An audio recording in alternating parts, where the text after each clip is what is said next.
Bueno, buenas tardes para todos, para todas.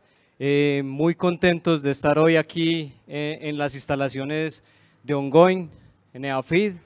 Muchas gracias a Mauricio Bejarano, que nos hizo el gran favor de conectarnos para hacer realidad este conversatorio hoy día acá. Desde la Comunidad de Innovación y Transformación Digital Colombia, CIDCO, nosotros compartimos información constantemente alrededor de iniciativas, de ideas, de problemáticas que tengan que ver con la innovación, la transformación digital, el Customer Experience, el emprendimiento, y generalmente aparecen temas de debate, temas de conversación, y el que les traemos hoy es uno de los que hace poco venimos conversando en la comunidad y que dijimos, venga, llevemos eso a un conversatorio, y gracias a nuestro invitado Gregorio Londoño, que es el gerente de la red de ángeles inversionistas, nos va a explicar hoy un poco sobre todo el tema de inversión de capital en las startups. Antes de pasarle aquí la palabra a Gregorio, quiero agradecerle también a mi compañero Juan Andrés Ochoa, el CEO de Castor, que pues está ayudándonos en la comunidad. Ustedes saben que la comunidad es como una pasión, un pasatiempos, y él nos está apalancando para poder hacer posible estos conversatorios con el formato Castor sin filtro. Entonces no sé, Juan, si querés dar unas breves palabritas, y muchas gracias y disfrutes en esto. Tomás, muchas gracias, hermano, por hacer esto posible. Listo. Básicamente lo que fomentamos en Castor es conversar, y hay un montón de charlas todas las semanas. Para ser muy breve, busquen en LinkedIn Castor o Juan Andrés Ochoa en LinkedIn también, y por ahí van a recibir las invitaciones o los feeds de qué charlas hacemos todas las semanas de transformación digital, tecnología y agilidad. Listo.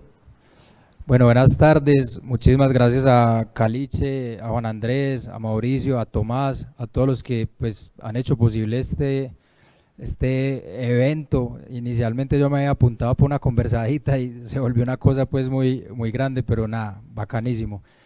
Como decían ellos, la idea es que esto sea un conversatorio más que una exposición, pero sí quiero arrancar hablando de unos conceptos teóricos para que podamos hablar acerca de eso. En la comunidad, como decía Caliche, a veces nos damos cuenta que no todos tenemos la misma información, que no todos entendemos lo mismo cuando hablamos cuando sale una palabra, un concepto, una idea. Entonces, quisiera empezar por ahí dando algunos conceptos de qué es el Venture Capital, y que después de verdad podamos conversar, pues los que están atrás, si quieren que se puedan hacer más cerquita, y si no, bueno, estamos en todo caso en un espacio muy propicio pues para la conversación.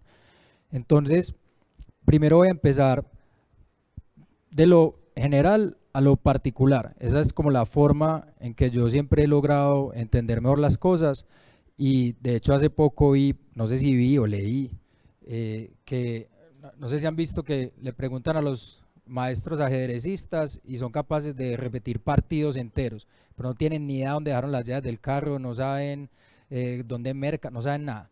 Uno le pregunta a los músicos partituras, canciones, y se las aprenden, se las saben de memoria, pero no saben quién es el presidente, qué día es, un montón de cosas. Entonces todo esto, pues lo que han encontrado es que se debe a eso, al contexto. Cuando uno tiene contexto, es capaz de organizar la información y sobre todo es capaz de utilizarla. Entonces eso es lo que voy a tratar de hacer. Entonces sigo Venture Capital, Capital Inteligente, VC, todo eso es lo mismo. También de una vez les digo, tengo este brazo aporreado, me accidenté en una moto, entonces para que no estén ahí distraídos por la mano, a veces la pongo en el bolsillo, a veces la cargo, no se preocupen por eso.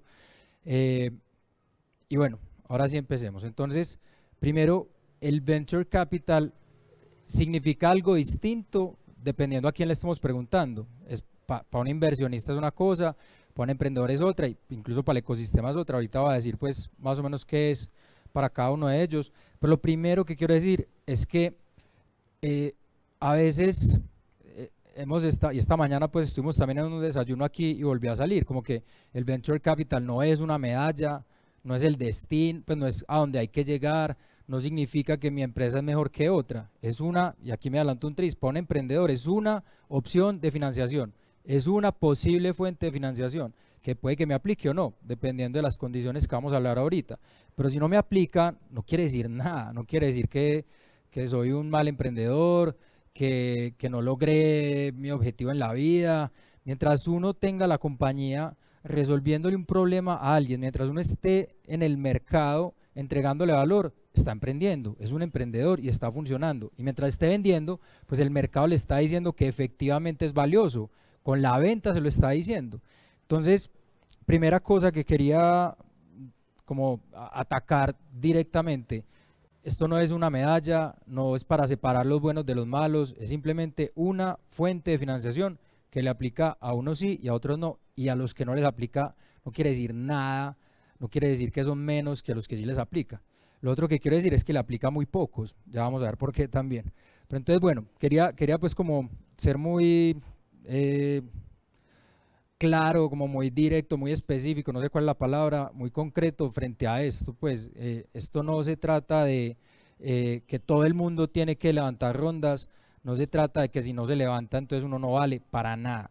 Es más, hay emprendedores que pudiendo hacerlo toman la decisión de no levantar, porque tiene un montón de implicaciones que también ya vamos a ver. Pero bueno, voy a empezar entonces con el pedazo medio ladrilludo, voy a empezar un poquito con la teoría, tratando de hacerlo menos ladrilludo. Porfa, pueden encender los televisores, tratando de hacerlo menos ladrilludo. Es que hemos hecho esta forma de presentar, era yo el que lo tenía apagado, esta forma de conversarlo, porque fue así también como yo lo logré entender. Cuando yo preguntaba por Venture Capital, me hablaban como si yo ya supiera qué era. Me decían, no, entonces los fondos y no sé qué, y los deals, y además que eso en Spanglish, súper enredado. Voy a tratar de no usar mucho Spanglish, pero si se me sale, de una vez pues les pido perdón. Pregúntenme si digo algo que no se entiende, por favor párenme inmediatamente, levantan la mano y ya está. Lo importante es que sea una conversación que nos lleve, pues sí, a una discusión, a un debate en el buen sentido de la palabra. Entonces, primero, lo que estaba diciendo ahorita, el Venture Capital, o más bien, veamos una economía. Entonces, una economía es todo esto. Dentro de la economía hay empresas, hay un montón de actores, digamos que las empresas sean esto. Dentro de las empresas hay algunas que necesitan financiación, no todas las empresas necesitan financiación externa, hay algunas que por su modelo de negocio son capaces de crecer sin necesitar financiación. Entonces hay algunas que necesitan la plata. De esas que necesitan la plata, hay algunas que necesitan inversionistas y hay algunas que necesitan venture capital. Entonces es para pocas. No quiere decir que todas las otras que hay acá valen menos, perdón que sea tan enfático pues en este punto, pero me parece muy importante. No valen menos, no son menos para el mundo, sus fundadores, sus emprendedores no son menos valiosos que los demás, para nada. En la economía se necesitan todas, uno necesita todo tipo de compañías que estén resolviendo distintos problemas y eso les va a permitir, pues de acuerdo a sus modelos, crecer a diferentes ritmos, usar unas fuentes, pero de nuevo, si ustedes, los que están aquí, los que están escuchando, encuentran con esta conversación que el Venture Capital no les aplica, no pasa absolutamente nada, simplemente tienen que buscar plata en otro lado, esa es la única implicación que tiene darse cuenta de que esto no aplica. Pero en todo caso, esperamos que en esta charla haya valor para todos, porque vamos a hablar de elementos que le pueden ser útiles a cualquier tipo de compañía, vamos a hablar de crecimiento, vamos a hablar de experimentación y vamos a hablar también, por si hay inversionistas escuchándonos, también es súper útil entender este tipo de activos, qué rol pueden tener dentro de un patrimonio o dentro de un portafolio. Entonces, bueno, esto era el primer dibujito que quería hacer. La economía es una cosa gigante, el Venture Capital está ahí, todo es importante, el Venture Capital no es ni más ni menos. Entonces, ahora sí vamos a ver qué significa, qué es el VC de acuerdo al jugador, de acuerdo al que le preguntemos, de acuerdo al actor al que le preguntemos. Entonces, para los emprendedores, ya había dicho, es una posibilidad, es una fuente potencial de financiación que tiene un montón de características que vamos a ver. Para los inversionistas, ¿qué es? Para el inversionista también es una opción de inversión, es un asset class, para decirlo pues como en el Spanglish, es un tipo de activo, y es un tipo de activo que yo debería tener dentro de mi patrimonio. No toda la plata la debería tener ahí metida, sería una locura. La literatura dice que uno dentro de su portafolio, dentro de su patrimonio, debería tener más o menos hasta el 10% de eso en venture capital. Imagínense, eso es relativamente poco, pero es que esto es riesgoso.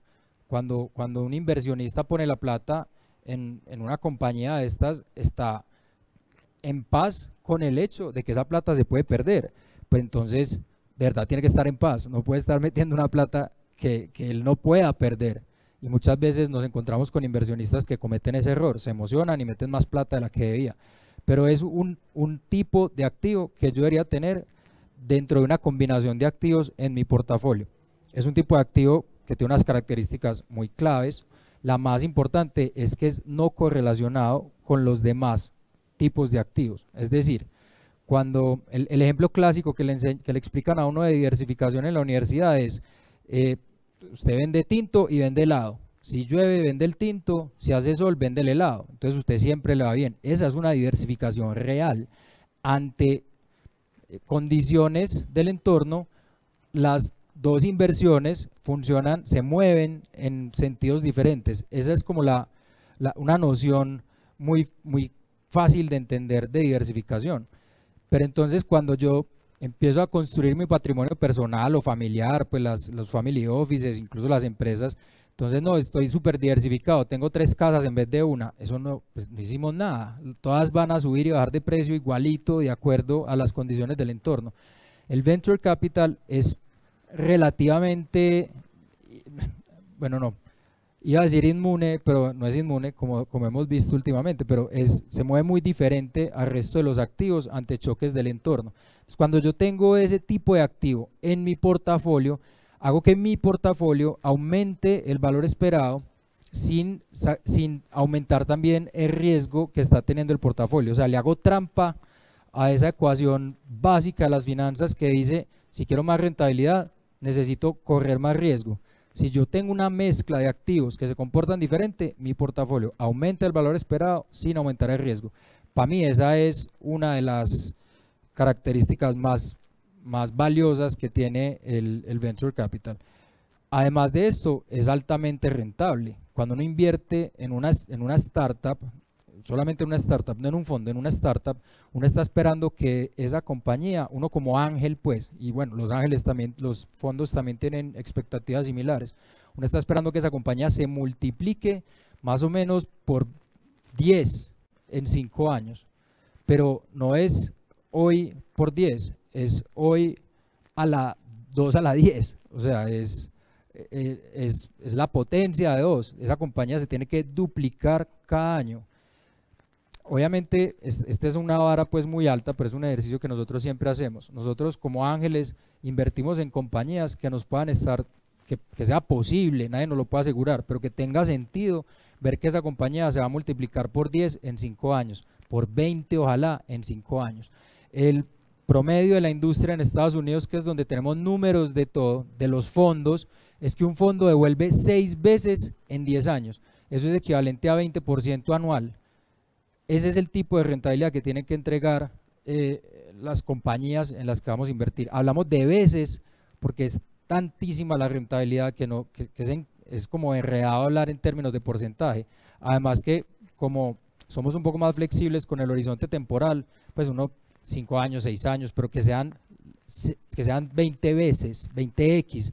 No sé si han visto que uno escucha eso pues cuando la gente está hablando, ¿no? ¿Cuántas X hizo? Hizo 6X, 8X, media X no más. Entonces, es un activo que ya les decía, es no correlacionado, es altamente rentable, es altamente riesgoso también, tiene que compensar el riesgo con esa rentabilidad. Además, es relativamente ilíquido. Comprar y vender compañías que no están en la bolsa es difícil. Entonces, también esa iliquidez exige que le pidamos mayor rentabilidad para que tenga sentido económico hacer una inversión en una compañía de este estilo. El último elemento es el el tiempo, el horizonte temporal. Cuando yo invierto en VC como ángel, yo estoy esperando que más o menos reciba mi plata en 5 años. En 5 años me vuelven la plata.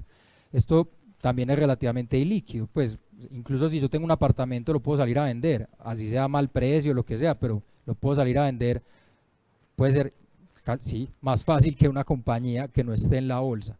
Entonces es altamente rentable, es altamente riesgoso, es relativamente ilíquido, es altamente diversificado, es poco correlacionado. Esas son las características, esas son sus virtudes y debilidades también, pues como activos. Pues no son ni virtudes ni debilidades, son sus características y ya está. Uno las tiene como inversionista, uno las tiene que combinar dentro de su portafolio.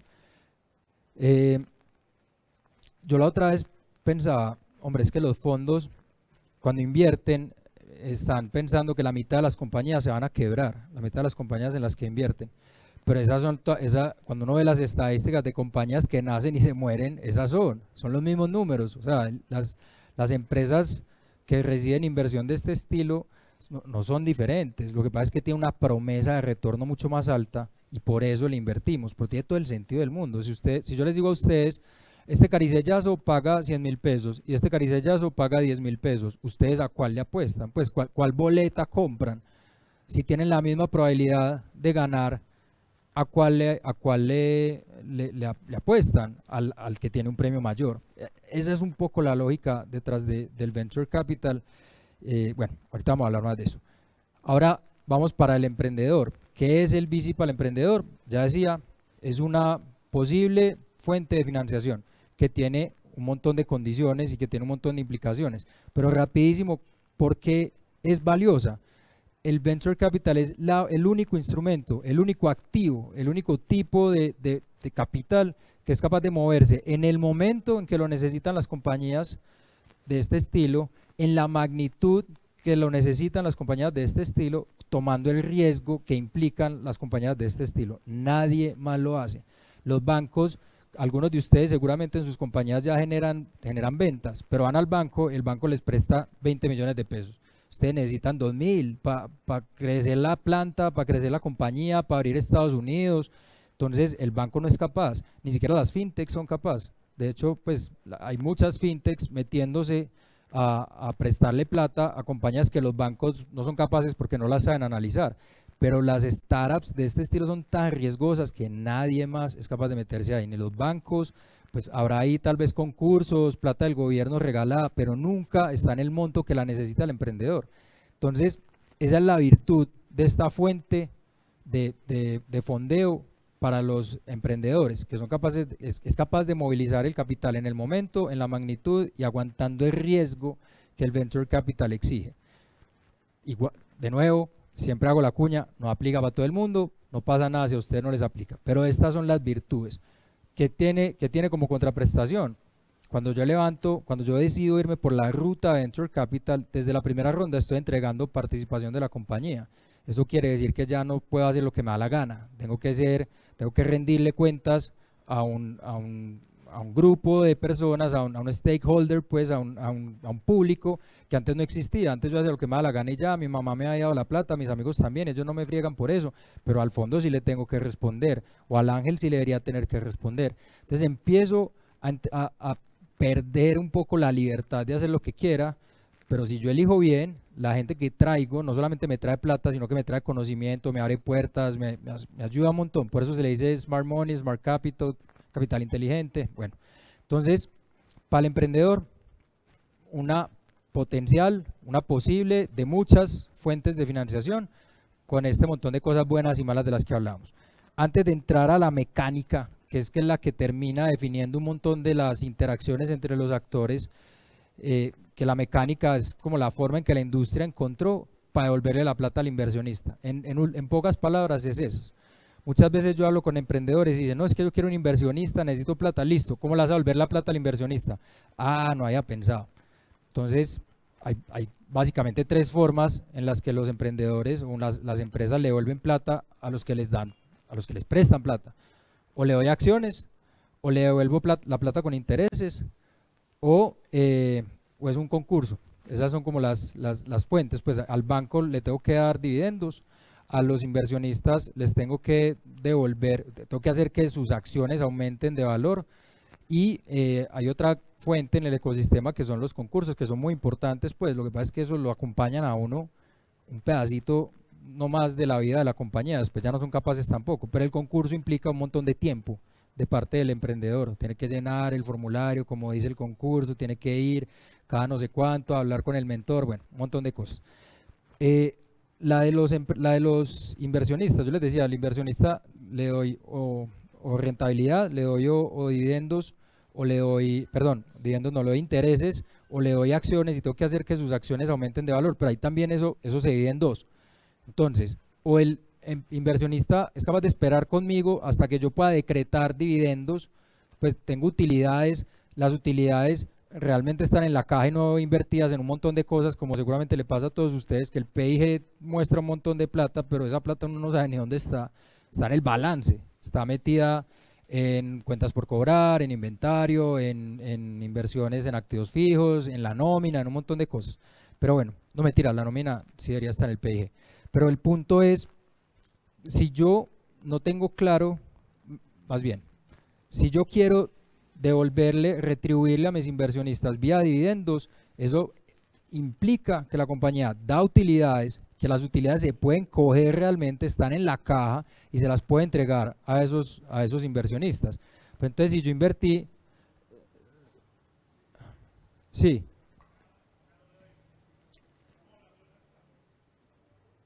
Aló. Hola, buenas tardes a todos. Qué pena interrumpirte ahí en ese momentico. No pasa nada. Pero pues con el ánimo de que esto sea una charla y no una conferencia. Entonces estamos hablando de una startup que está en etapa temprana.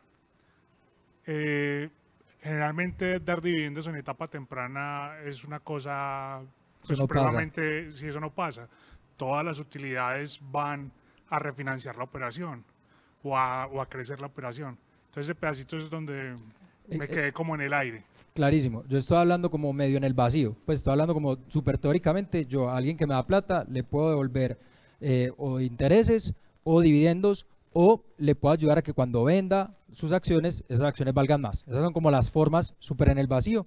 El Venture Capital se organizó de una forma, la historia es muy interesante, eso fue medio, no fue como tan que alguien un día dijo me inventé esto, sino que se fue dando. Y eso es lo que vamos a hablar, se organizó de una forma que las empresas que no dan dividendos precisamente tengan una forma de atraer inversionistas y de devolverles su platica con una rentabilidad. Pero bueno, entonces ya voy a entrar en eso, voy a entrar en la mecánica del Venture Capital, que determina un montón de las frustraciones que a veces he visto que le genera a los emprendedores con esta forma de financiación. Pero yo empecé a hablar de una sin decir quién era yo. Yo soy Gregorio Londoño, soy el gerente de la red de ángeles inversionistas. Lo que hacemos en la red de ángeles inversionistas es ayudar a que los emprendedores y los inversionistas que ya decidieron que quieren utilizar esta forma de financiación, o sea, emprendedores que ya quieren esta forma de financiación y inversionistas que ya decidieron que quieren invertir en este tipo de activo, vienen a nosotros y nosotros los ayudamos a que se encuentren. Eso es, pues, en pocas palabras, los inversionistas se unen, pagan una anualidad, y nuestro trabajo como equipo gestor es buscar startups por todas partes, seleccionar las que creemos que tienen una mayor probabilidad de levantar plata con nuestros inversionistas y presentárselos. Eso es lo que hacemos, súper a la orden, pero me toca decirle a muchos que no les aplica el Venture Capital, que nosotros hablamos como 400 compañías, le presentamos a los inversionistas 60, eso es como el 15%, y de esas 60, en el 2021 levantaron plata 15, récord mundial. Fuimos la red que más startups ayudó a levantar plata en Latinoamérica. El año pasado 6, pero bueno, creo que también fue récord. A todo el mundo vio un bajón, pues, de las inversiones del año pasado. En todo caso fueron 18 tickets individuales. Lo que pasa es que muchos inversionistas se juntaban para hacer inversión. Entonces fueron 6 compañías, pero fueron 18 personas, familias, fondos, grupos que dijeron tomen mi plata. Entonces cuando uno lo ve así no se ve tan mal. Entonces eso es lo que hacemos, súper a su disposición. tanto inversionistas como emprendedores que quieran conocer un poco más de esto y que quieran meterse a hacerlo. Eso es lo que nosotros tratamos de ayudar a hacer. Entonces, bueno, antes, perdón, para el ecosistema, ¿por qué es importante el Venture Capital? Dos daticos. En Estados Unidos, que es donde miden todo y donde además el Venture Capital está más maduro, el Venture Capital es equivalente al 0.2% del PIB. O sea, todos los fondos, las inversiones que se hacen con esta lógica son equivalentes al 0.2% del PIB. Pero las compañías que han sido fondeadas en algún momento de su historia con esta lógica generan el 20% del PIB de Estados Unidos. Generan el 78% de la capitalización bursátil del mercado. O sea, las empresas de Estados Unidos que están en bolsa, cuando uno suma el valor de las acciones y las suma todas, el 78% de ese valor lo generan compañías que en algún momento recibieron Venture Capital. Además genera el 11% del empleo en número, no en plata, en número de empleos. Si uno los llevara a plata sería mucho más, porque son empleos calificados, bien pagados. Entonces, para la economía, yo les decía que hay tres jugadores, el emprendedor, el inversionista y la economía, la sociedad en sí. Para la economía debería ser la más interesada en que se desarrolle un ecosistema maduro de Venture Capital, porque no solamente le ayuda a las compañías que reciben la plata, genera este PIB, sino que además hace que la economía sea más sofisticada. Entonces hay un montón de compañías que empiezan a prestarle servicio a esas otras. Piensen en Estados Unidos. Se genera este 20% del que hablaba, pues porque son Facebook, Amazon, Microsoft, Google, Apple, Tesla, SpaceX, todas estas se han fondeado, como vamos a ver ahorita, y esas compañías generan a su alrededor un montón de dinámicas súper beneficiosas para la economía, que no estamos contando en este 0.2% de representación del PIB y 20% de generación, es mucho más. Entonces, bueno, ahora sí, a la mecánica de una. Voy a hacerlo lo más rápido posible para que podamos conversar ahorita un poco más. Entonces, vamos a graficar una compañía que caminó en la industria del Venture Capital de manera exitosa. Entonces vamos a graficar aquí el dinero, no, perdón, aquí es el tiempo. Vamos a graficar aquí tiempo, más bien lo borro. Vamos a graficar aquí el tiempo. En el eje horizontal y en el eje vertical vamos a graficar el dinero. Vamos a hacer una gráfica que es medio comodín. A veces nos va a servir como ventas, a veces nos va a servir como caja, a veces nos va a servir como valoración. En realidad, en este mundo del Venture Capital, todas estas son muy paralelas. Cuando la compañía arranca, el valor es plano, plano, plano, y cuando llega un momento de las ventas se pone exponencial y después vuelve y se aplana. Pero las ventas entonces se comportan es como siempre exponenciales desde el principio, y si quisiéramos ver la caja, entonces arranca y se la empieza a gastar, recibe inversión, se la empieza a gastar, recibe inversión. Entonces, todas estas gráficas son medio superpuestas, son casi todas medio paralelas, pues, o sea, se amplifican en múltiplos, pero entonces voy a usar una sola rayita que, como les decía, me va a servir de comodín para hacer esta explicación. Listo. Espérense, yo borro todo esto de una vez, me va a tocar repetir el planito, pero es que quería explicar esa gráfica mágica y por qué a veces voy a hablar de una cosa y a veces de otra. Entonces, de nuevo, aquí el dinero, aquí el tiempo. Entonces, el emprendedor arranca su compañía con la plata que es capaz. Vendió el carro, la cesantía, la liquidación del último trabajo, convenció a la mamá y la mamá hipotecó la casa, los famosos Friends, Family and Fools, que pues le dicen Fools porque qué locura invertir en ese momento, pero me gustaría pensar más bien que es gente muy futurista y que es visionaria y por eso le mete plata a esas compañías. Entonces, el emprendedor arranca a trabajar, se empieza a gastar la plata en nómina, en ventas, en generar el inventario, si es inventario, en ir a ferias, en no sé qué, pero de un momento empieza también a conseguir clientes, empieza a voltear esta tendencia, empieza a traer ventas, después por acá levanta plata y se vuelve exponencial y después vuelve y se aplana un poquito. Aquí dije caja, valor, di un montón de cosas ahí revueltos, acompáñenme pues aquí en esta gráfica, en esta lineacita comodín.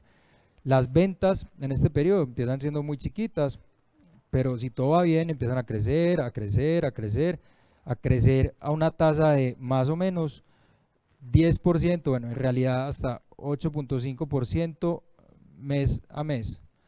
Ese es el nivel de crecimiento que una compañía ideal de Venture Capital es capaz de entregar. Entonces, bueno, volvamos a nuestro emprendedor. Se le está acabando la plata, pero por aquí ya está consiguiendo ventas, le ha hecho ajustes al producto, le ha hecho ajustes también al mercado. A veces uno se le olvida que son dos palancas, entonces se enamora del producto y es tratando de machetearlo hasta que no más. También se puede cambiar un poquito el producto, o hace el producto es súper bueno, pero hombre, no era B2C, era B2B, no es para la gente, es para las empresas.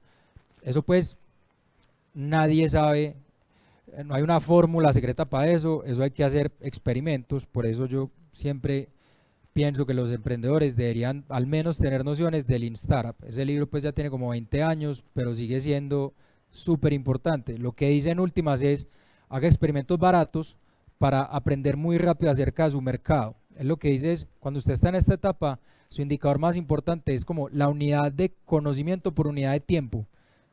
Nadie sabe cómo mide eso pues, pero es como la lógica que hay que perseguir.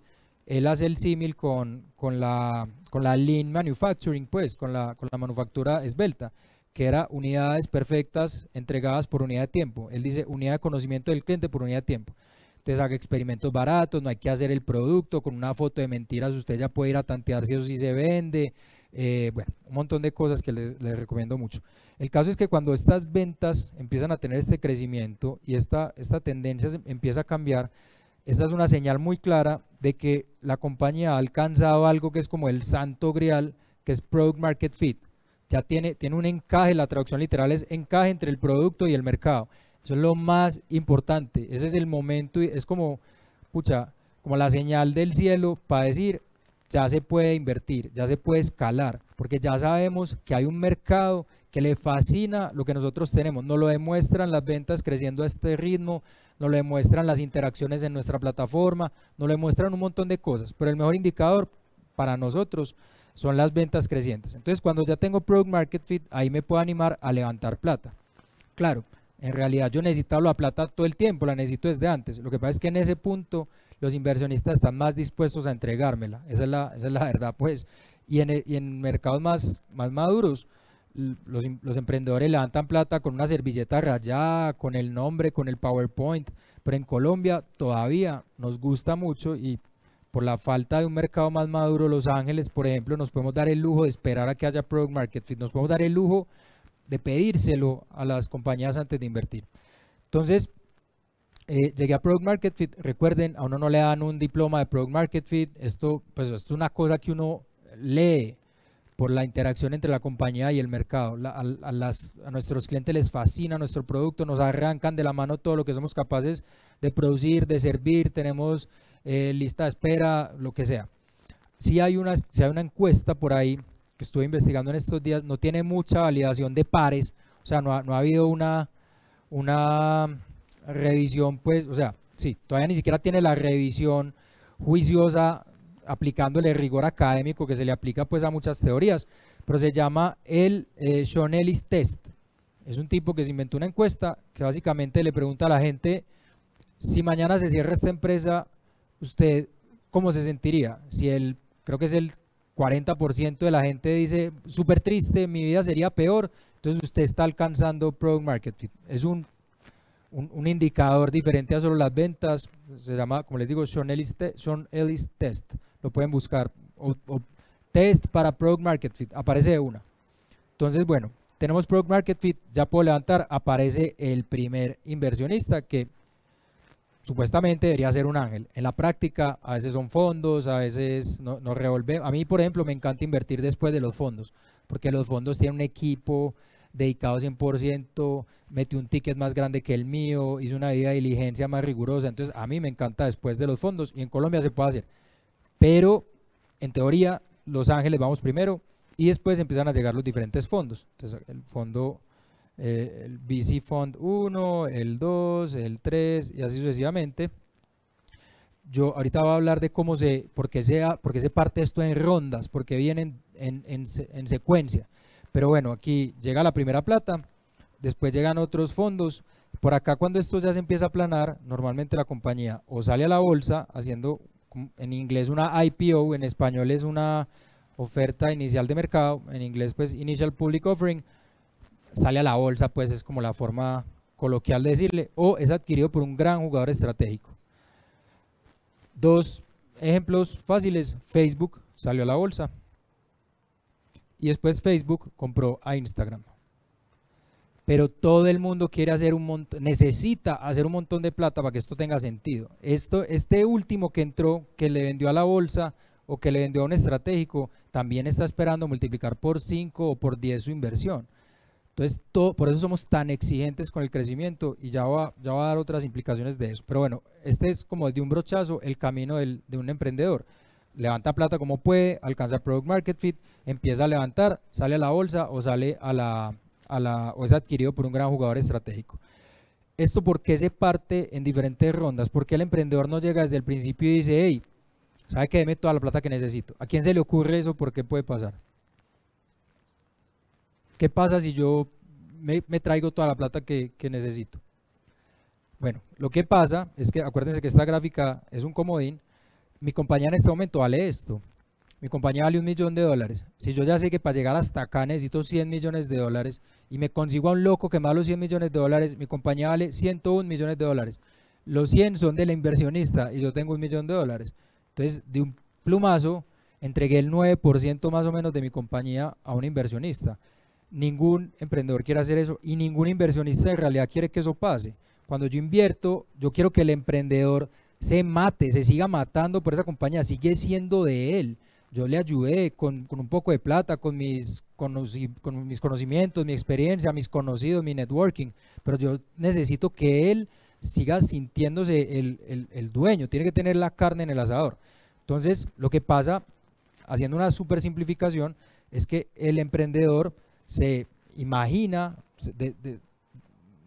diseña un plan de crecimiento y lo parte en hitos, lo parte en pequeños hitos, y en hitos que le permitan decir que llegó a un nuevo valor. Entonces, el emprendedor coge mi plata como Ángel en este momento y ya partió su plan y dice, listo, con esta plata soy capaz de llegar soy capaz de ejecutar el plan de crecimiento y aquí ya puedo decir que valgo más. Entonces vuelvo y levanto, pero con unos términos más favorables. Entonces, en el ejemplo que yo ponía ahorita, si yo soy capaz de decir que la compañía vale $1 millón hoy, entonces me levanto $100 mil. Me estoy diluyendo un poco como el 9%. Entonces, con esos $100 mil soy capaz de ejecutar hasta acá. Abrí otra ciudad, estabilicé la plataforma, pucha, se me fue la palabra, contraté a equipo clave, abrí otro país, lo que sea. No solamente es ventas, pero también es ventas. Llegué a este nivel de ventas, entonces ya puedo decir que ya no valgo $1 millón, ya valgo 5. Entonces ya, si me quiero seguir diluyendo esa misma cantidad de plata cada vez, entonces ya puedo pedir, en vez de $100 mil, puedo pedir $500 mil y vuelvo y me diluyo. Y con esos 500 mil ejecuto otra vez este plan de crecimiento hasta que llego a este segundo hito. Y en este hito ya puedo decir, ¿sabe qué? Yo ya valgo $20 millones. Entonces ya puedo recibir $2 millones. Estoy haciendo un ejercicio donde siempre me diluyo más o menos el 20. Eso nunca es así de matemático, pues, pero más o menos. Entonces aquí ya puedo decir que valgo 20 y puedo pedir 2. Y me estoy diluyendo el mismo 9%. Y entonces con esos 2 ejecuto este plan de crecimiento hasta que llego aquí y así sucesivamente. Esa es la razón por la que hay rondas sucesivas y no una super ronda al principio. Por eso yo no convenzo a un platudo una vez y ya, porque le estaría vendiendo todo ese platudo. Yo quiero cuidar mi equity, quiero cuidar mi participación como fundador. Y lo más interesante es que a los fondos que van a venir detrás también les interesa que yo haya hecho eso. Nadie va a invertir en una empresa que en primera ronda entregó el 40% de la participación. Ojo, esto ya nos empieza a hacer una división y una diferenciación muy tesa entre la forma tradicional de fondearse. Los inversionistas tradicionales quieren la mitad más 1, si no, no invierten, quieren control. Los inversionistas que ya han hecho las paces con que el venture capital funciona distinto, están tranquilos con el 1% de la compañía y que entren otros 10 que coja cada uno de esos también el 1% para que entre todos ayudemos bastante, y lo que nos interesa es que ese loco se siga matando. Y lo que nos interesa es que los fondos que van a venir detrás sigan viendo, esto se llama un cap table. Cap table pues es como la participación accionaria, sigan viendo un cap table saludable. Un cap table saludable es aquel donde el mayor accionista es el equipo fundador, así de sencillo. diseñar bien las rondas es la mayor herramienta que tienen los fundadores para proteger su equity y su probabilidad de levantar en próximas rondas. Entonces, ojo que esto tiene un montón de implicaciones para el emprendedor. Esto quiere decir que más o menos cada 18 meses se tiene que poner en este cuento de levantar plata. Esto quiere decir que uno del equipo se va a tener que dedicar full time a relacionarse con inversionistas, con los actuales y con los próximos, a mandar newsletters a los fondos. Es más, la gente que sabe de fundraising, esto es un funnel. Compran HubSpot o compran Salesforce para hacerse un embudo de posibles inversionistas y los llaman y les piden citas y les mandan boletines y les cuentan cómo van y hablan para salir no me acuerdo cuál es de esos, no sé si es Forbes o una de esas que uno mismo puede gestionar, aparecer ahí, uno se hace bulla, pone lo que haya que hacer para mantenerse presente en la mente de los inversionistas, para que cuando llegue el momento y, hey, ya abrí ronda, sea una conversación en caliente y no sea siempre en frío. Entonces, esto es una implicación grandísima. Alguien del equipo se va a tener que dedicar 100% a esto. Cada 18 meses vamos a entregar participación de la compañía. Cuando llegamos acá, ya no tenemos la mitad más uno. El caso de un fundador que logró mantener mucha participación es Mark Zuckerberg. Tiene creo que el 23% de Facebook, el 23%. El que más tiene, solo, pero está lejos de ser la mitad más uno que era cuando hacía lo que le da la gana. Y él lo logró haciendo 1000 vainas y es un caso raro. Lo normal es que cuando llegan acá ya los emprendedores no tienen la mitad más uno hace rato. Esto significa tener un montón de sistemas de gestión, un montón de accountability, pues, de rendimiento de cuentas, un montón de cosas. Hay que preguntarle al fondo un montón de cosas. Hey, abrimos ya Ecuador. Hey, vamos ya para Estados Unidos. Hey, abrimos esta otra línea de negocio. Ya hay que tenerlos en cuenta. El fondo no tiene la mitad más uno, pero desde el principio me puso la condición que me reúno una vez a la semana con él. Tengo que estar en paz con ese hecho. Esto es pues más o menos como el emprendedor diseña las rondas para cuidar su equity, para que al final, cuando pase esto es más o menos 10 años, esto es más o menos T igual a 10, más o menos en este periodo, cuando salga a la bolsa o llegue un gigante y lo compre, todavía tenga una participación grande de la compañía. Es más, es posible que el que lo compre, si no sale a la bolsa, es más, si sale a la bolsa también, el mercado va a querer que usted siga ahí y que siga súper motivado. Si lo compra alguien, el que lo compró va a querer que usted siga ahí por lo menos 3 o 4 años mientras termina de entregar todo. Eso, hay 1000 historias, pues. Dicen que la adquisición de Waze por parte de Google fue súper exitosa, pero que se ha toteado en otro montón. Y el founder de Waze apenas renunció. Le dio durísimo tener jefe, le dio durísimo ser parte de una mega corporación. Un montón de implicaciones. Bueno, entonces, hablamos del emprendedor. ¿Cómo hace platica el inversionista? Entonces, el inversionista en este negocio hace plata parecido a como se hace en la bolsa. Yo compro barato y vendo caro. Eso es, yo invierto en una compañía cuando vale poco, le meto todo lo que tengo además de la plata para ayudarle a crecer, porque más adelantico va a venir un fondo que no solamente va a meter plata a la compañía, sino que va a pedir también mi participación. Se va a generar un mercado secundario y va a comprar mis acciones. Vamos a verlo aquí un tricito gráficamente. Entonces aquí invertimos, ahora me cambio de sombrero, soy el inversionista, le metimos plata a esta compañía, ejecutó el plan de crecimiento, llegó a este hito, logró levantar aquí en otro fondo. Este fondo normalmente, toda la plata que trae es cash in, no sé si han oído también esa expresión, la plata queda todita dentro de la compañía, $100.000 para la compañía, hay que emitir nuevas acciones, todos nos diluimos, todos perdemos un poquito de participación en la compañía, pero la plata queda adentro para que la empresa la use para hacer este plan de crecimiento que sigue aquí. Cuando llega el segundo fondo, de pronto aquí si hay una posibilidad de que este llegue y diga, ¿sabe qué? Yo quiero las acciones de Los Ángeles, yo le doy aquí habíamos dicho que eran 200.000, 500.000 creo, en el ejemplo pues cualquier número, tome los 500.000, ejecute su plan de crecimiento, cash in, nueva dilución, nueva emisión de acciones de 500.000, pero es que yo con la plata que te puse quedo con el 9%, pero es que yo quiero el 12%, entonces tengo que salir a comprar las acciones de los que habían entrado antes que yo, pues ahora yo soy el fondo número 2, yo cambio un montón.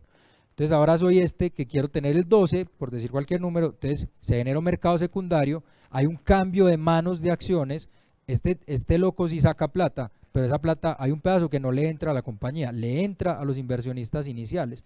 Ahí es que los inversionistas iniciales pueden hacer su exit, o no sé si han oído también, el exit, la salida, es como recuperan su platica más la rentabilidad de la que hemos hablado tanto, que tiene que ser muy alta, para que justifique correr el riesgo tan grande que es meterse a fondear una compañía de estas, es tan grande que nadie más en el mercado lo quiso hacer.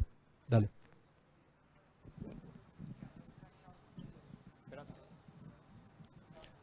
Que el fundador saque plata ahí. No, que sí, que haya un cash out parcial de los fundadores ahí. Es súper mal visto.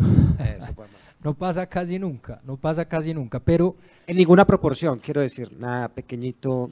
sí pasa, sí puede pasar. Ahorita les cuento, yo llevo invirtiendo como Ángel desde el 2018 y ahorita les cuento una historia de dos, una que pudo hacer rondas muy grandes porque creció mucho y también tengo una historia de una salida muy rápida que era y que yo entré haciendo un cash out para los fundadores. Ahorita, dame un segundo, ya les hablo de eso.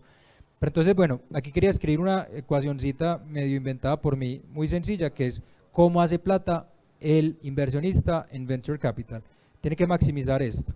El precio al que yo vendí tiene que ser mucho mayor al precio al que yo compré, para que esto multiplicado por las acciones que tenga en ese momento, que han sufrido dilución, lo que pasa es que el crecimiento tiene que compensar esa dilución. Entonces yo necesito que el precio al que vendí menos el precio al que compré multiplicado por el número de las acciones sea una cosa gigante. Así es como yo hago plata. Lo chévere de este negocio es que todo el mundo está alineadísimo, aunque a veces hay fricción con el fondo y el fondo presiona más de la cuenta, el fundador quiere acercarse a rentabilidad, sobre todo antes del año pasado. El fundador quiere acercarse a rentabilidad y el fondo le dice que debe ser miedoso, que crezca más. Hoy en día los fondos también están hablando de llegar a rentabilidad. A pesar de esas fricciones, todo el mundo está muy alineado. A todo el mundo le sirve que la compañía gane un montón y mientras más gane el fundador, más ganan los inversionistas. Entonces, esto es lo que los inversionistas queremos maximizar. Esa es la forma en que hacemos plática a los inversionistas. Ocurre, como les decía, cuando uno de los fondos que entra después de nosotros, ay, pasó algo raro aquí. Ah, hice el dibujo donde no era. Bueno, no pasa nada. El fondo llega después que nosotros y dice, vea la plata para adentro, ya te di, vea la plata para adentro, pero además necesito la plata de este señor.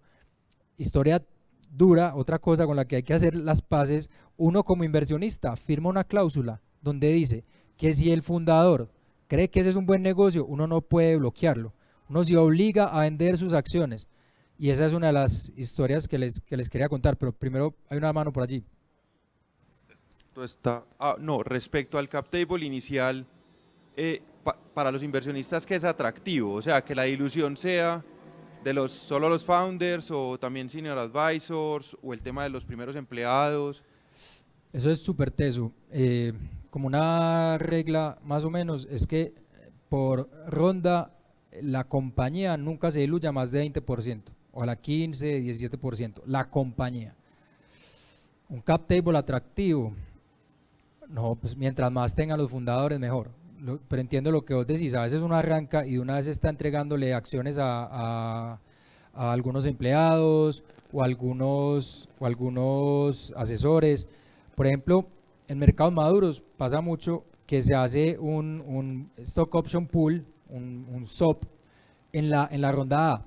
Uno de una vez dice, ustedes van a entregar esta plata, pero hay unas acciones que no son ni para usted ni para mí, las vamos a guardar para dársela a empleados claves.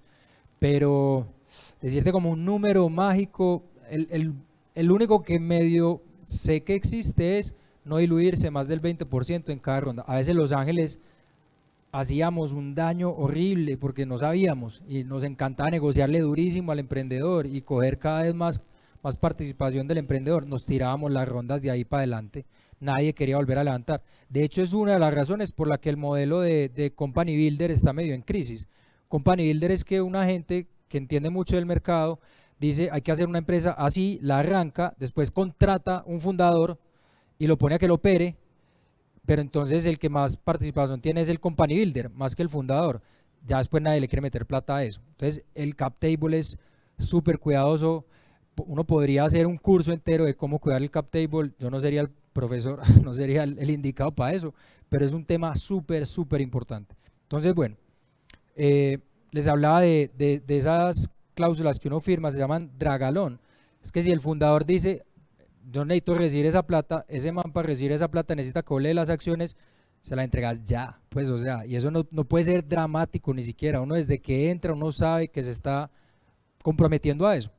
Entonces aquí las dos historias, yo tuve la suerte de invertir en una compañía que se llama Foodology, esta no es la historia de cuando me hicieron vender muy rápido, esta es la historia de un crecimiento rapidísimo y de cómo el aumento en valor compensó con creces la dilución.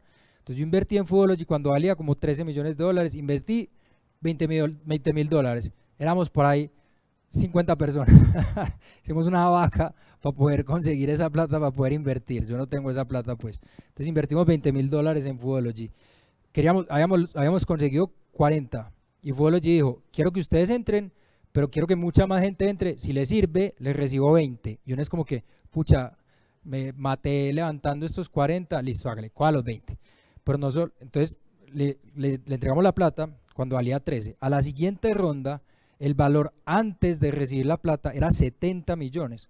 O sea, nuestra participación se había valorizado desde 13 hasta 70. Mis acciones valían, eso es como 5 veces, una cosa así, valían 5 veces, ¿cuánto? 5x, mis acciones valían 5 veces y hay una dilución. Llegó un fondo, no, de hecho no fue un fondo, fue varias gente, pues la ronda fue de 15 millones de dólares. Entonces nos diluimos de 70 a 15. No sé cuánto es, pero es menos de 5. Entonces el crecimiento de valor fue mucho mayor a la dilución. Al final teníamos, ya no me acuerdo cuánto más en el valor de nuestras acciones, pero es un ejemplo pues de cómo el crecimiento del valor justifica la dilución. Otro punto ahí, miren, la ronda fue 15 millones, la valoración anterior había sido 13 millones, pucha, les entregaron más plata de lo que habían dicho que valían 12 meses atrás.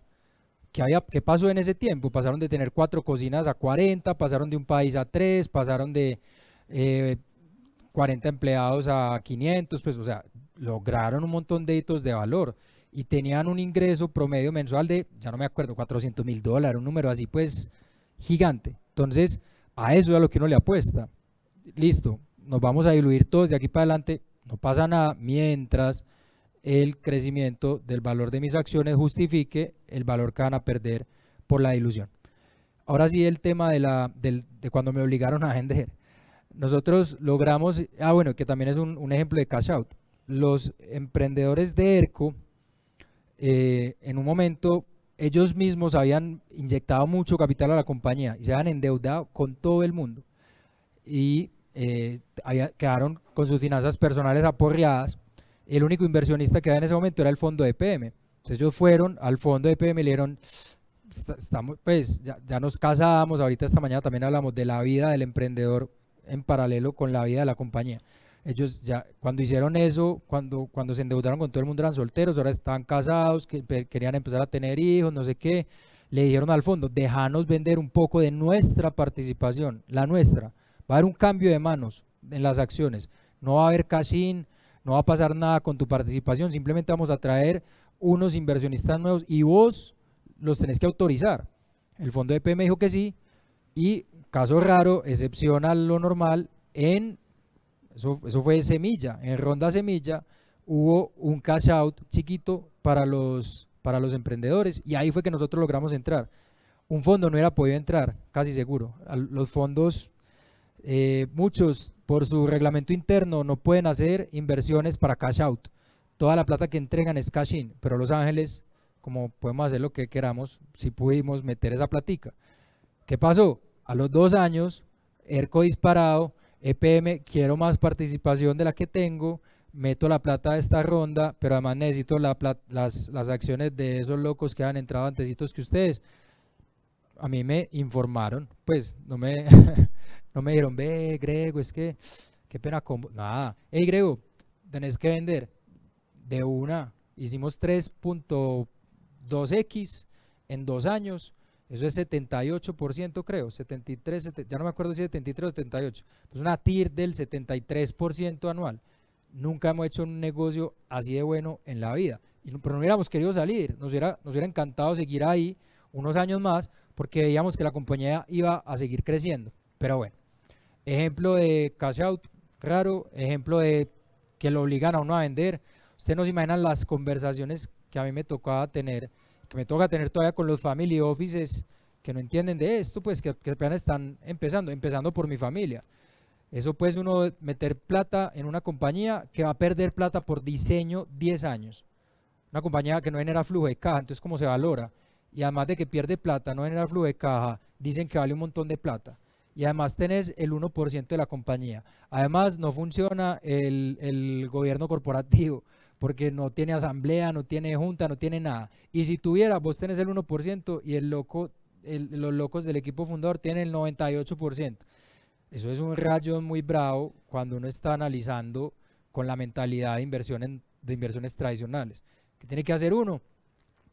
Entender que hay unas inversiones tradicionales que se analizan de una forma y hay otras que se analizan distinto, y que en mi patrimonio, en mi portafolio, debería haber un poco de las dos. Yo no voy a hablar de mi patrimonio. Mi patrimonio son el carro que me tocó parquear en la bahía y si se lo roban se aporrea mi patrimonio, y unas inversiones en Venture Capital. Yo no tengo nada más, pero la teoría dice que la gente debería tener acciones, bonos, divisas, ganado, propiedad raíz y 10% en Venture Capital. Yo, y mi esposa me lo recuerda acá, que pues estoy súper desordenado en la composición de mi patrimonio, pero bueno, así gana plata el inversionista. Esto es lo que implica para el emprendedor. Y una última cosa para ya abrir la discusión es, miren que yo les decía ahorita, todo el que entra está esperando hacer 20x, 10x en 5 o 10 años. El promedio de la industria de los fondos es 6x en 10 años. Pero eso quiere decir que como se van a quebrar la mitad que queda, de la mitad que queda, la estadística dice que más o menos, a ver, los fondos invierten en 30 compañías más o menos. Digamos que fueran 10 para poder decir esto fácil. Entonces 5 se van a quebrar. De las que quedan, 3 van a volver la plata y un poquitico. Y 1 o 2 son las que van a volver un montonón de plata. Entonces, cuando yo estoy evaluando cada compañía, yo no puedo invertir en compañías que yo creo que van a volver el capital y ya. Yo a todas, en mi análisis, les tengo que poder ver la posibilidad de ser las que me van a pagar el fondo. De hecho, los fondos hacen ese cálculo y les dicen, esta es una fund maker, creo que es que les dicen, pues como que paga el fondo completo. Los Ángeles no tenemos esa presión, pero lo que quiero decir es que nos toca ser súper exigentes a todos, buscando compañías que crecen mucho. Y aquí hay algo muy teso, por lo cual a veces comparan el Venture Capital con una pirámide, y es que uno siempre le tiene que vender al próximo. Siempre tiene que venir alguien que venga y crea que esto vale más de lo que valía cuando yo lo compré, y que además va a valer más, porque es que él también lo va a vender. Entonces, si yo desde que estoy haciendo el análisis de mi inversión como Ángel por acá, no veo que tiene sentido que cuando el inversionista que entre acá, entre y salga, haga un montonón de plata, 10x, si yo no veo que esto es por lo menos, sí, plausible, que por lo menos tiene algún sentido, yo no puedo invertir. Porque es que si yo lo veo, este también lo ve, este también lo ve, este también lo ve, este también lo ve. Entonces este no puede entrar porque no va a poder ganar plata cuando salga. Entonces no le va a poder comprar a este. Y como este lo sabe, no le puede comprar a este. Como este lo sabe, y así sucesivamente.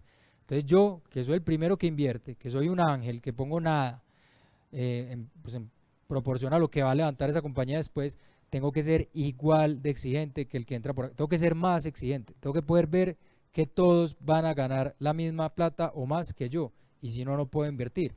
Por eso nos toca decirle que no a tantísimos emprendedores. Por eso a veces yo veo que se genera como cierta como animosidad contra los inversionistas. A veces escucho a emprendedores decir, no, es que los inversionistas no sueltan la plata, no, es que la quieren toda, es que siempre dicen que no. Claro, es que decimos siempre que no porque estamos buscando una compañía que sea lógico, que tenga sentido, que va a ser capaz de hacer este camino. Por eso nos toca decirle a tantísimas que no. Y una última cosa antes de abrir la discusión. Piensen quién es el inversionista. A veces los emprendedores se imaginan que el inversionista, yo no sé, es tío rico prendiendo el cigarro con billetes de $100. El inversionista es una familia que después de 2 generaciones es capaz de tener una platica para invertir, porque por 2 generaciones la empresa requirió reinversión de absolutamente cada peso que tenía la compañía, y además las propiedades de los dueños eran el aval ante el banco, y además un montón de cosas. Entonces esa plata costó, no se imaginan. Además no saben cómo se evalúa este tipo de inversiones. A nadie le enseñaron esto en la universidad. Eso es parte de lo que queremos cambiar y de lo que me parece tan atractivo de Ongoing. Entonces los inversionistas, sobre todo los ángeles, pues son familias, son personas que ellos son la primera generación que logró generar esa plata, y por primera vez en sus vidas hay una plata extra que no se va a chupar la compañía. O son empleados también tenemos en la red, que matándose han hecho una carrera corporativa a la hijo de madre y por fin tienen una platica para invertir en vainas que, como les digo, esto es casi que en lo último que uno invierte porque es relativamente riesgoso. Entonces, a nadie le sobra la plata. A Los Ángeles estuvieron o usted o ellos mismos o alguien atrás en su árbol genealógico, igual que los emprendedores, luchando para levantarse la plata en un momento de la historia donde el capital no era tan disponible. A pesar de lo que sufre cada uno de ustedes, estamos en unas épocas de la historia donde más plata hay para invertir en emprendimiento, donde más movilidad hay, donde más información hay. Y al fondo también le toca muy bravo. El fondo, imagínense quién está al otro lado. Es un analista que tiene la tarea de seleccionar las mejores compañías para presentárselas a su jefe. Su jefe tiene la tarea, porque es que un fondo, no sé si saben cómo funciona. Un fondo tiene un montón de inversionistas que se conocen como el PIS, que le dan plata al fondo de VC, y el fondo de VC tiene que escoger compañías para invertir, tiene que escoger startups para invertir, y les tiene que devolver una rentabilidad a sus inversionistas después de pagar los gastos del fondo, y si el fondo no lo hace bien, no va a poder levantar el siguiente fondo. No se va a ganar el pedazo variable de su compensación, que es lo que motiva a muchísimos. Entonces, no se pongan bravos con el inversionista. El inversionista está tratando de cuidar un recurso que le costó un montón levantar, o es responsable de él. Está administrando el recurso de terceros a los que les costó un montón levantarse esa plata. Y por eso nos toca perseguir este crecimiento matemáticamente exponencial, compañías que se dupliquen cada año durante 10 años, que crezcan 8%, 8,5% al menos mes a mes durante 120 meses, porque si no, esta cadenita de compra y vendo no va a pasar. Ahora sí, eso es lo que les quería contar. No sé si hay preguntas, dudas, críticas, ideas, se les ocurre una forma mejor, bienvenido. ¿Cómo fondeamos a los que no crecen así? El que tenga una idea, por favor, montamos un fondo para eso. No es tan fácil, pero bueno. Buenas tardes, te hago una pregunta. Dale. ¿Cómo aplicaría toda esta cuestión que estás explicando para el caso de una patente, teniendo en cuenta que tiene un tiempo? Y primero, si para una patente sí se aplicaría este tipo de inversiones. La patente tiene pues un tiempo límite antes de pasar a dominio público. Esa sería como la pregunta. O sea, yo soy un emprendedor, patenté algo y quiero vender, es que no me queda claro, ¿qué quiero hacer con la patente? ¿La quiero vender para que alguien la lleve al mercado? Sí, más que todo licenciarla para que llegue al mercado. Ok, súper bacana la pregunta, además que aplica un montón para lo que pasa en las universidades, por ejemplo, con la generación de conocimiento. En Venture Capital uno fondea empresas, o sea, es raro incluso fondear proyectos de una empresa, porque yo entregar la plata a un NIT, pues que otro día hablamos de eso, pero típicamente será en Estados Unidos, porque los fondos no quieren meter plata a SAS colombianas, pero yo entregar la plata a una empresa, que la empresa tiene el potencial de crecer exponencialmente. Hay empresas que dicen, mira, mi empresa es normal, tradicional, somos una agencia de lo que sea, pero este proyecto tiene todo el potencial de ser exponencial. Lo que yo les digo es sáquelo, tiene que hacer un spin-off, porque para los inversionistas es muy bravo entregarle la plata y estar, obviamente aquí hay un tema de confianza gigante, por eso ha habido escándalos como el de Teranos y bueno, hay un montón de cosas, pero yo le estoy entregando la plata es para que la use, para crecer, y usted tiene que pagar la nómina de los empleados de la empresa lineal, yo como garantizo que la plática que le di para el negocio exponencial no se vaya para allá. Entonces es muy difícil. Normalmente uno invierte es en compañías, porque además hay que emitir acciones, bueno, todo lo que decía. Entonces si vos tenés una patente, hay dos caminos: o la licencias a cualquier compañía que sea capaz de utilizarla, o te haces socio de alguien, tu aporte es la patente y montan una empresa para tratar de caminar así. Pero no sé, pucha, la pregunta es demasiado, pues como que hay mucha casuística, depende en cada caso si la patente sí se puede usar o no. Hay gente que es experta en escribir patentes para que la compren solamente para proteger tecnologías. Pues hay empresas enteras que las crean solo para guardar patentes. Entonces no sé bien qué tipo de patente te estás imaginando, pero la respuesta es, en principio, es que además no entiendo bien bueno, vos no necesitas fondear la patente, vos ya tenés la patente, es cómo le saco provecho a la patente que ya tengo. Pues sí, yo creo que el camino de las regalías, de las licencias, y si le tenés una fe impresionante a que esa patente en el mercado puede tener este comportamiento, pues entonces ahí sí hay que montar una empresa, porque la empresa ejecutando o usando la patente es la que va a tener este crecimiento y es la que va a recibir ese fondeo. No sé si logré, pero por lo que te entendí creo que es más o menos eso. Gracias. Todo bien. ¿Quién más? ¿Alguien que quiera contar su historia? Alejo. Nunca me dan plata o me la quitaron toda. Hola. Me tuviste ahorita algo sobre de pronto la presión del fondo del inversionista a que uno se arriesgue.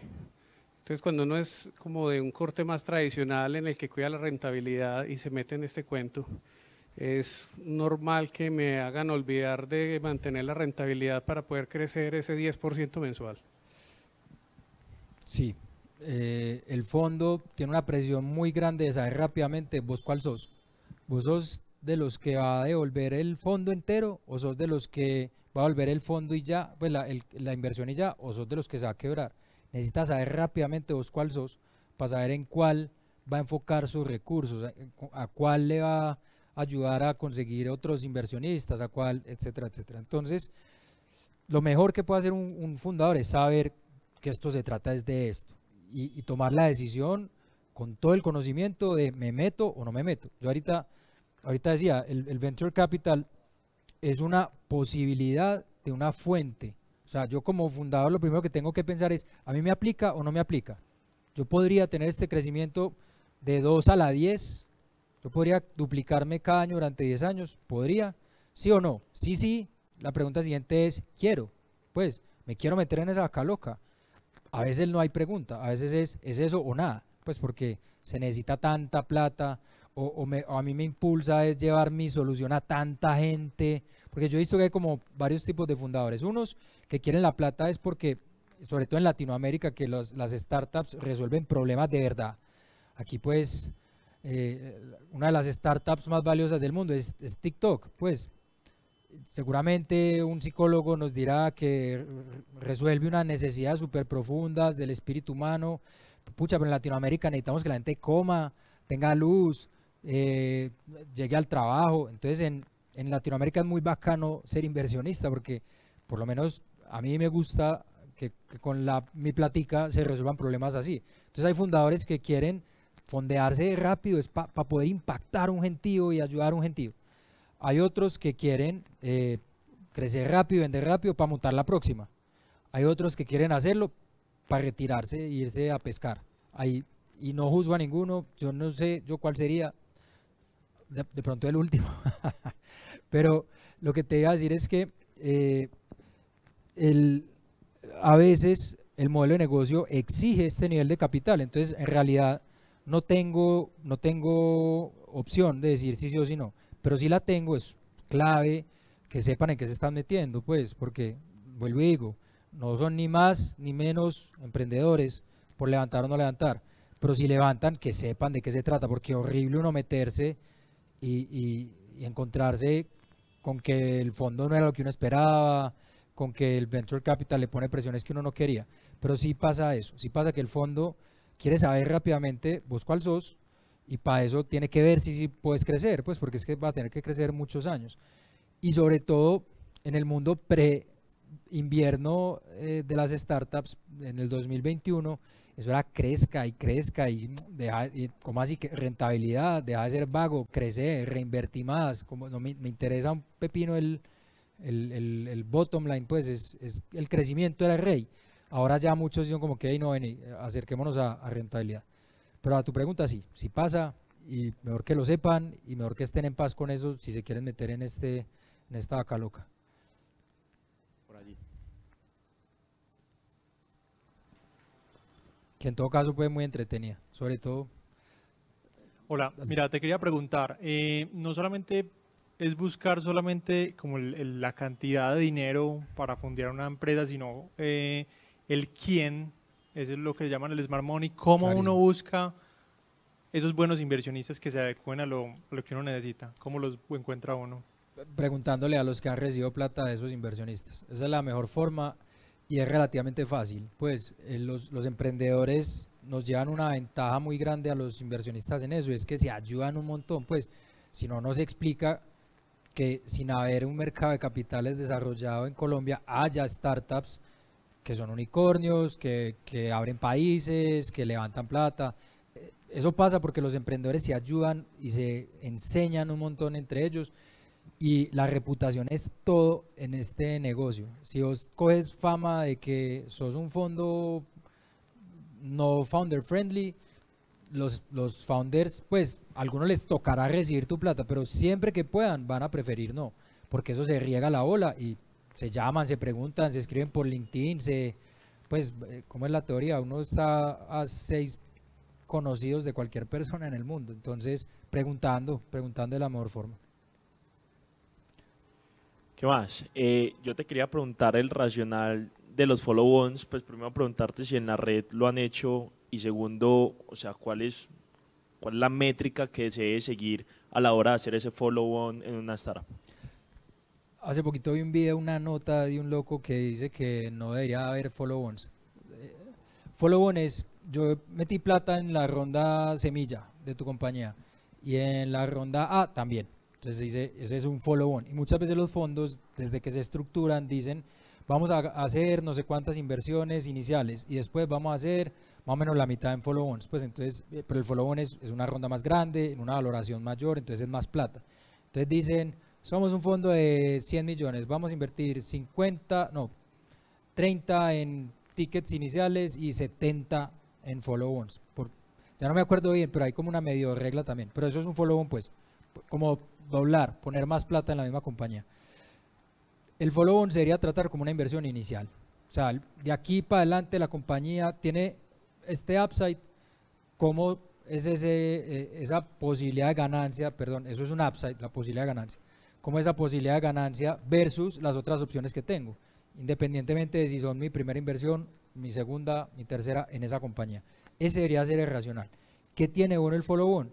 Que yo ya tengo un conocimiento más estrecho del equipo fundador, entonces hay un menor riesgo para mi toma de decisiones, porque hay una variable un poquitico más controlada. Cuando nosotros invertimos, y de eso también podríamos hacer otra charla acerca de mentalidad del inversionista, pero lo que buscamos es un mercado gigante, eso es súper importante, que sí le aplique el venture capital, eso pues son 1000 cosas adentro, pero no me voy a meter a detallarlas porque me demoro mucho, y el equipo, es la tercera variable. Entonces si yo ya le metí plata a un equipo, ya le ayudé a conseguir clientes, ya he recibido sus newsletters, pero los de los inversionistas, no los del público general, ya he visto cómo ejecutan, pues ahí ya tomo una decisión un poco más informada, pero debería estar viendo el mismo potencial de crecimiento, comparándolo, o sea, olvidándome de que ya hice una inversión ahí, haga de cuenta que esa es la primera inversión. Esa, en mi opinión, debería ser la mentalidad a la hora de hacer follow-ons. Voy a buscar el video, es como teoría de toma de decisiones aplicada al venture capital, ese es el título, y es un VC que no hace follow-ons, tiene un modelo distinto porque él dice, en realidad nadie sabe escoger buenas startups, esto es un asunto de portafolio, de números. A mí me da miedo invertir en una startup, pero en 40 no, eso dicen ellos pues, porque alguna le pegará y no hacen follow-ons. Dale. Gregorio, muchas gracias, hombre, muy interesante todo. Quería conocer un poco tus comentarios frente a los diferentes instrumentos que hay de los VC, del tema de equity, el SAFE, la nota convertible, pues desde la perspectiva del emprendedor, pues vos cuál recomendás. Nosotros ahorita estamos mirando un tema de una nota convertible, ¿qué recomendaciones nos darías frente a cómo asumir eso? Y bueno, cómo pensar ya en la próxima ronda en unos 18 meses también para que pues conviertan la nota. Bueno, eso ahí hay, todos saben que es un SAFE. Bueno, explico súper rápido. Un SAFE es un contrato que se inventaron los gringos para que yo le pueda entregar la plata al emprendedor sin que nos enredemos un año peleando por cuánto vale la compañía, porque valorar estas empresas es dificilísimo. Entonces el SAFE lo que dice es, venga, yo le doy la plata ya, usted con esa plata ejecuta su plan de crecimiento. Cuando más adelante llegue un fondo que sí diga, no, usted vale tanto, entonces ahí hacemos la cuenta de cuántas acciones tengo yo, ya que le di esta plata, ya que se la di hace no sé cuánto. Entonces, un ejemplo, yo le doy $1 millón, nunca es así de grande, pero para poder hacer las cuentas en la casa, yo le doy $1 millón al emprendedor y no sabemos cuánto vale la compañía. En 18 meses llega un fondo y dice, esa compañía vale $10 millones, entonces cogemos 1, dividido 10, tome su 10% de acciones. Pero como no sabemos cuál va a ser el valor de la compañía, hay dos cláusulas que protegen al inversionista. Hay una que cada vez está más en desuso, se llaman el tope o el cap, porque entonces sí, listo, yo te doy $1 millón y resulta que vos no levantaste plata en 18 meses sino en 3 años y entonces la compañía creció, se multiplicó por 1000, entonces $1 millón dividido $1.000 millones, yo ya no tengo el 10%, sino que tengo el 0. no sé qué %.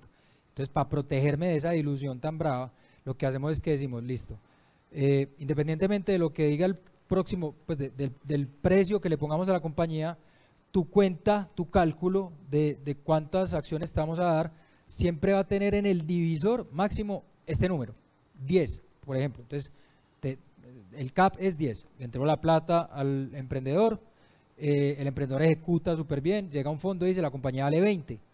Mis acciones no se calculan 1 dividido 20, sino 1 dividido 10 y me gano ese montón de valor como inversionista que pues la hice bien. Si pasa lo contrario y llega el fondo y dice no, la compañía vale 5, entonces normalmente a mí me harían 1 sobre 5, que haría con el 20% de la compañía, pero no se refleja que es que yo le di la plata hace 2 años cuando nadie creyó en usted llegó ahí, fue gracias a mí. Entonces la otra cláusula se llama el descuento, que es un numerito con el que se castiga ese denominador, entonces el 20%. Entonces el fondo dijo, o llegamos a un acuerdo, el precio que se le puso a la compañía fue 5.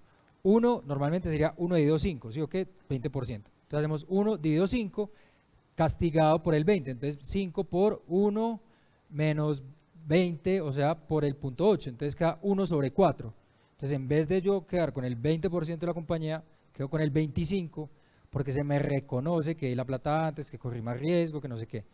Ese escenario es un pelle, pues, pero entonces tengo más de una compañía que hizo menos de lo que todos queríamos. Pero bueno, eso es un SAFE, ese documento que lo que facilita es que no nos atranquemos en una negociación de meses tratando de valorar una compañía que es muy difícil de valorar en esa etapa. Entonces, la pregunta es, o más bien, la respuesta es, el SAFE es lo más usado. El SAFE se usa un montón. Yo me acuerdo la primera vez que invertimos con un SAFE, pues eso éramos muertos de miedo, prendiendo veladora más o menos, nos leíamos y releíamos. Eso es un documento súper estándar. De hecho, los emprendedores casi siempre lo descargan de la página de una aceleradora que se llama Y Combinator, Y Combinator, no sé si la han oído, es súper prestigiosa. Ellos inventaron ese documento. Entonces, casi todos los negocios se hacen así. Hay otro documento que se llama el KISS, que reconoce intereses para el inversionista, pero los emprendedores obviamente prefieren el SAFE, entonces se usa súper poquito. Y la nota convertible, cada vez la veo menos. Pues a veces veo emprendedores que la ponen cuando están levantando su primera plata localmente, sobre todo como para que los inversionistas que no están tan familiarizados no tengan tanto susto. La nota convertible tiene un problema y es que te clava intereses.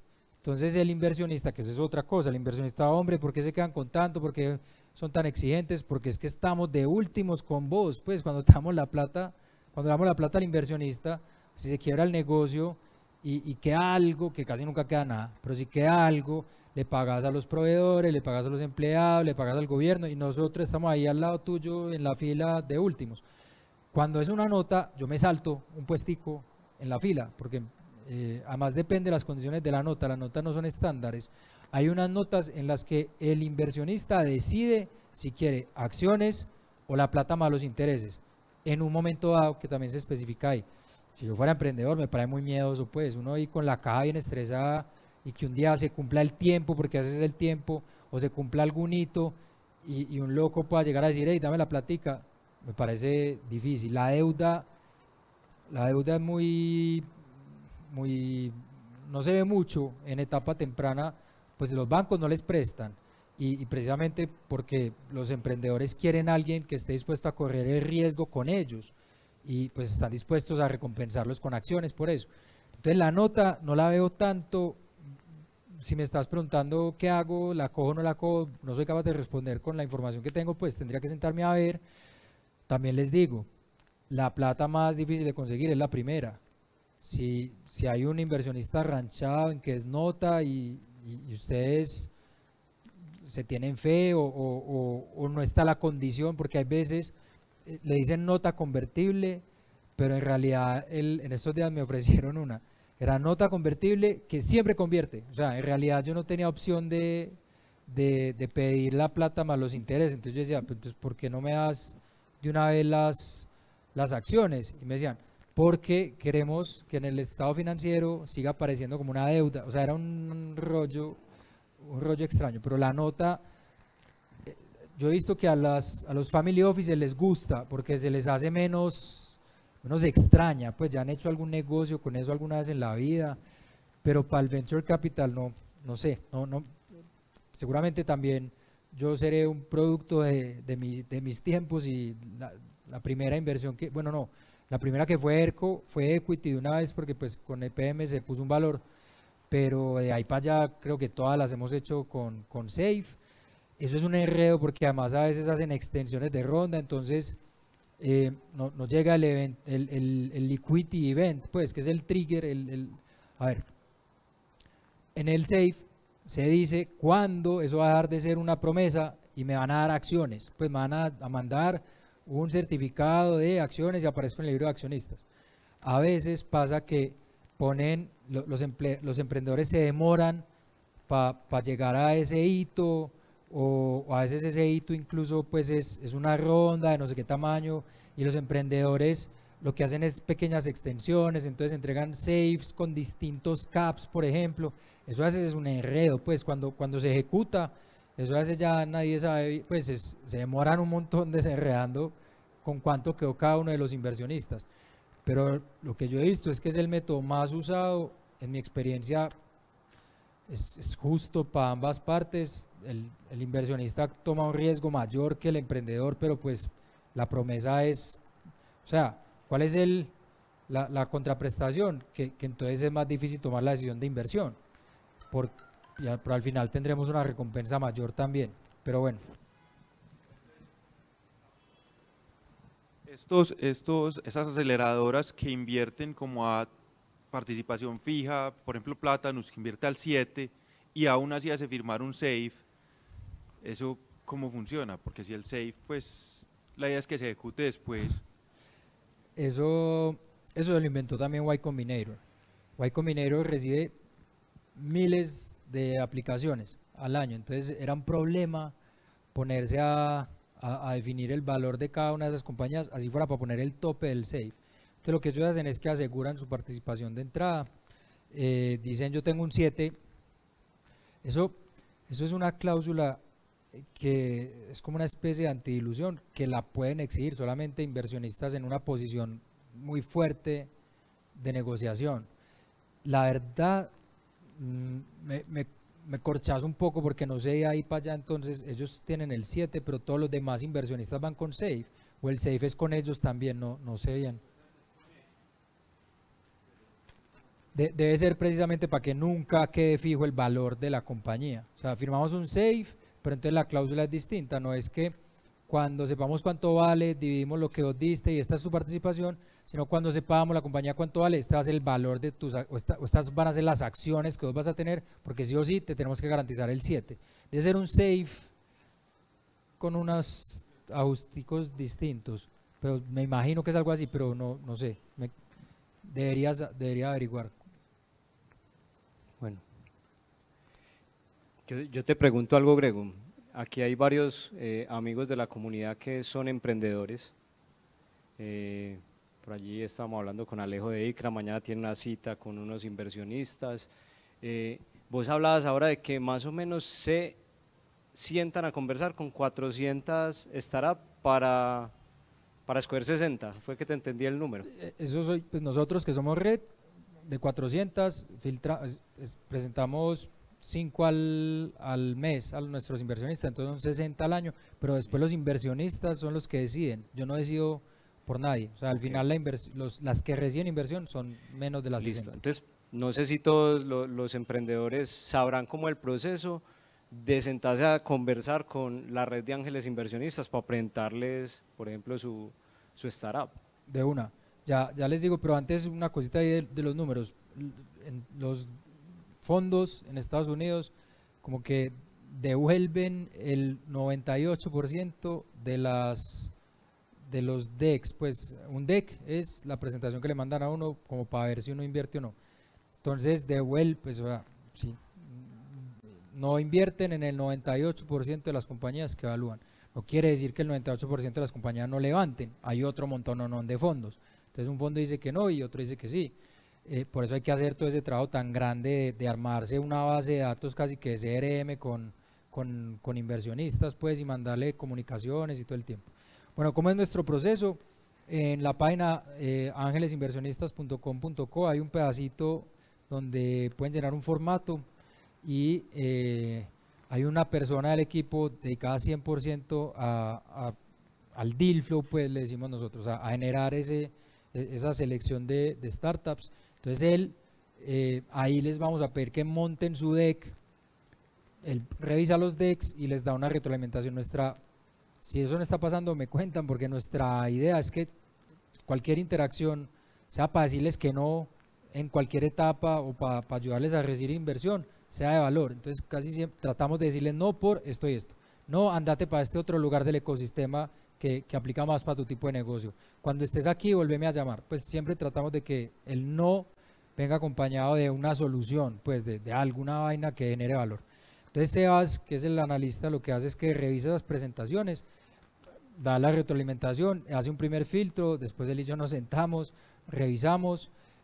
Bueno, antes de sentarse conmigo, él ya les ha pedido una reunión pues virtual para terminar de entender cosas de la presentación. Si todo va bien, entonces ya él me lo muestra a mí y ya nosotros terminamos de elegir y le presentamos a los inversionistas y ya cada inversionista tiene sus propios mecanismos de decisión de inversión. Estamos trabajando en tener un fondo común que nos permita hacer como coinversiones y pues estamos viendo como que uno pueda poner una plata en el fondo común, nos estamos inventando el gobierno de esa toma de decisiones, pero que igual uno siempre pueda poner después más plata si uno quiere, pues, el fondo fue, pero yo no voy.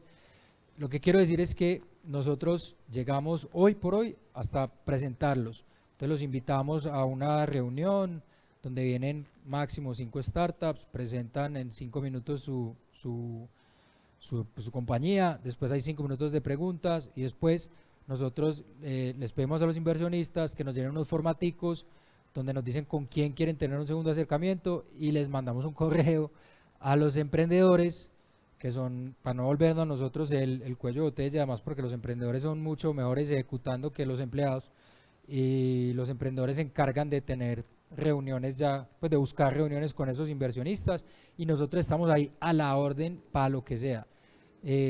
Para los dos lados, pues hay veces los emprendedores nos llaman y nos dicen, ve, háblame de este inversionista, es bacano, en qué ha invertido, es bueno, cómo funciona, son lentos, son rápidos. A veces también los inversionistas nos dicen, ve, ¿cuál es tu opinión sobre esta compañía? Nos mostraron estos términos. Pues, mejor dicho, estamos ahí on demand para ayudarles en lo que necesiten para, ojalá, cerrar pues una inversión. Así es como funcionamos. nuestro ticket promedio histórico, o sea, nuestra inversión, la inversión de la red en compañías, sea un inversionista o varios, el promedio histórico es $100.000, el año pasado fue como 20.000, el año pasado se cayó muchísimo, el antepasado había sido 200.000, pues estos últimos años han estado un poco locos. Mi recomendación siempre es pongan el ticket lo más bajito posible, porque para los inversionistas, sobre todo los ángeles, el ticket alto asusta muchísimo. Para los fondos no, hay fondos que dicen como que no, es que yo no invierto y no $1.000.000 en adelante. Para nosotros es como, vení, si me estás diciendo que arriesgue $10.000, soy capaz de ser más arriesgado, así me estás diciendo que arriesgue 100.000. Entonces mi recomendación es pongan 20, que en las conversaciones normalmente el inversionista se antoja y pone más. Somos, además la red lo bacano es que somos los inversionistas, pero además tenemos una red de aliados, como también de 40, ahí hay fondos de otros países, redes de otros países. Cuando, yo ahorita les decía, ustedes si logran sentarse con un VC, tienen un 2% de probabilidad de levantar plata. Si nosotros los traemos a nuestras reuniones donde están los inversionistas y los presentamos ahí, tienen un 20% de probabilidad de levantar, pues es mucho mejor negocio que ir de fondo en fondo. En todo caso, todos no necesitamos, pues ojalá hubiera muchísimo más fondos. Bueno, Una ¿alguien más? ¿Vos? No, eso, pues si ya no hay más preguntas, lo que quisiera decirle a los emprendedores es reiterar, o sea, el Venture Capital es una posibilidad para algunos negocios, no es ni siquiera para algunos emprendedores, es para algunos negocios. Si yo fuera emprendedor, revisaría, ¿mi negocio aplica o no? Si sí, quiero o no, lo que les decía ahorita, quiero, pero pues conociendo, y si quieren profundizar, por favor, profundicen, hay infinito en internet de estas cosas. Lo peor que puede hacer uno es tomar una decisión mal informada acerca de una fuente de financiación. Igual en el banco, si yo me meto en un préstamo que no iba a ser capaz de pagar, la embarré, funciona igual. Esto tiene unas implicaciones, traté de contar las principales. Revisen si les aplica, revisen si quieren, y si quieren y no levantan, no se sientan mal, sigan. Mientras un emprendedor es aquel que está generando valor. Uno está generando valor mientras esté teniendo ventas. Entonces, si están teniendo ventas, ¿qué importa si a ese bobo de Gregorio le pareció que mi compañía no estaba lista para levantar plata? No pasa nada, no pasa nada. Eso, quiero ser muy enfático en eso. En Estados Unidos hay un problema grande con eso, la gente se siente mal cuando no levanta.